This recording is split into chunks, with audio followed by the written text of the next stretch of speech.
Constitue une opportunité majeure. Parce qu'on en vendait 800 000 dans le département du Mono. J'ai dit 800 000 fois 1000 francs, ça fait 800 millions. J'ai dit si chaque poulet pouvait me donner 25 francs sur 1 million de poulets, j'ai 25 millions tout de suite. Et c'est là où je me suis dit, les paysans ne consommaient pas le service vétérinaire parce que l'élevage des poulets n'était pas rentable.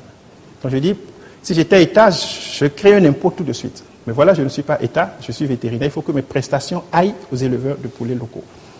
Et pour que mes prestations aillent, il faut que les éleveurs acceptent la prestation. Il faut donc que l'élevage soit rentable.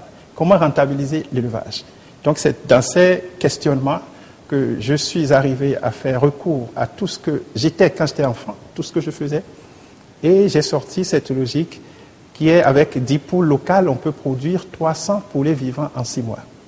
Et je dis à partir de ça, si un paysan peut avoir une poule qui a 25 poussins, il peut déjà acheter un abreuvoir, une mangeoire, il peut déjà investir dans ça. Depuis 3 ans, la maison du paysan est visitée. Nous allons leur donner un avant-goût de ce qui les attend dans la maison du paysan et ce sera à travers notre premier reportage. Il s'agit d'un documentaire justement réalisé par nos confrères du journal de l'économie dans le cadre de la célébration du cinquantenaire de notre pays. On regarde ensemble. Il y a 50 ans que le Bénin a accédé à sa souveraineté nationale. 50 ans déjà que le Bénin a commencé par écrire les pages de l'histoire de son développement. Un bilan diversement apprécié, celui économique reste mitigé, même si régulièrement des têtes sortent de l'eau et lancent sur la place publique des initiatives porteuses d'espoir et de développement. Au nombre de ces hommes, Michel Babadjide qui prône une nouvelle forme d'élevage et d'agriculture. Né le 29 septembre 1964, Michel Babadjide est docteur vétérinaire, fermier, consultant international en petits élevages et développement commun. Diplômé de l'Académie agro-pastorale de Kiev en Ukraine, ex-URSS, Babadjide est l'une des rares personnes qui remettent en cause les méthodes occidentales d'élevage et d'agriculture telles qu'enseignées dans nos écoles et universités. Méthodes qui, selon lui, ne sont pas de nature à favoriser le développement de nos nations africaines.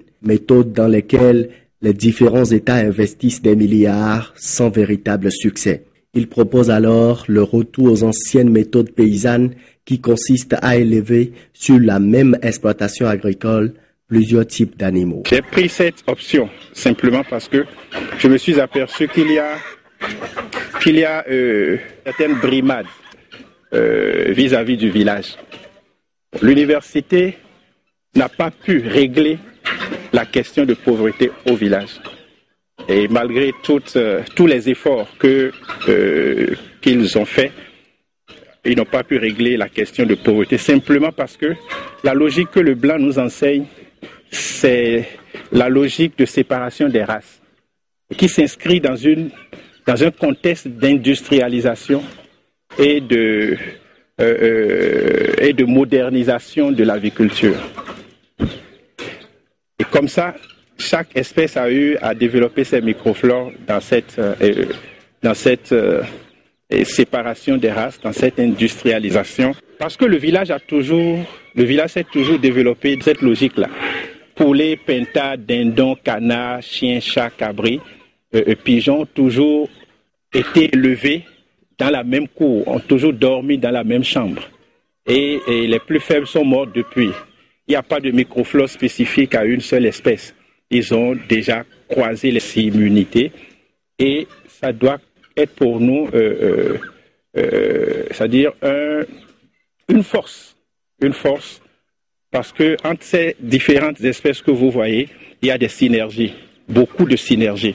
Les pintas sont de très belles pondeuses, mais elles sont de mauvaises couveuses. Les poules vont couver leurs œufs, les dindes vont couver leurs œufs, les lapins gaspillent la provende, les poulets ramassent. Quand nous tuons les lapins ici, nous donnons les insectes aux porcs. Et les porcs consomment ça avec de la provende. Ça fait que nous fabriquons des porcs sans graisse. Des porcs locaux, gros comme ça. Les pigeons, ici, sont les ventilateurs naturels de la maison du paysan. Et ça fait que dans les saisons les plus chaudes, il y a un microclimat qui se crée ici, qui est favorable à la reproduction permanente des lapines. Et chez moi, ici, les lapines se reproduisent 12 mois sur 12, alors que dans les autres élevages, en décembre, janvier, février, il y a un blocage parce qu'il fait très chaud. Donc, toutes ces synergies contribuent à la rentabilisation des spéculations que nous développons ici. Je dis, le village ne peut pas se développer autrement.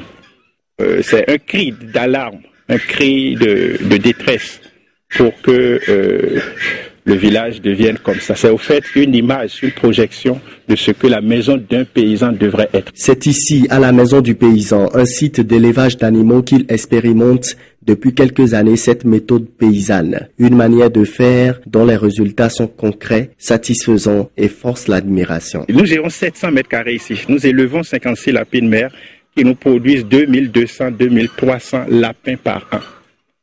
Nous avons 3 truies locales qui n'ont rien à envier aux truies de race, qui nous donnent 60-65 porcelets tous les ans. Actuellement, on veut porter ça à 8 mères. Nous avons 20 holacodines qui nous donnent 200-210 holacodes par an. Nous avons 20 poules locales qui sont déjà métissées. Avec les pentas, on a autour de 2500 pentas de poulets par an. On a une vingtaine de pigeons. L'année passée, on est allé jusqu'à 350 pigeons. Mais on a arrêté cette race-là. On veut produire rien que des pigeons blancs. À côté de ça, j'ai mis en place tout un mécanisme pour appuyer les paysans.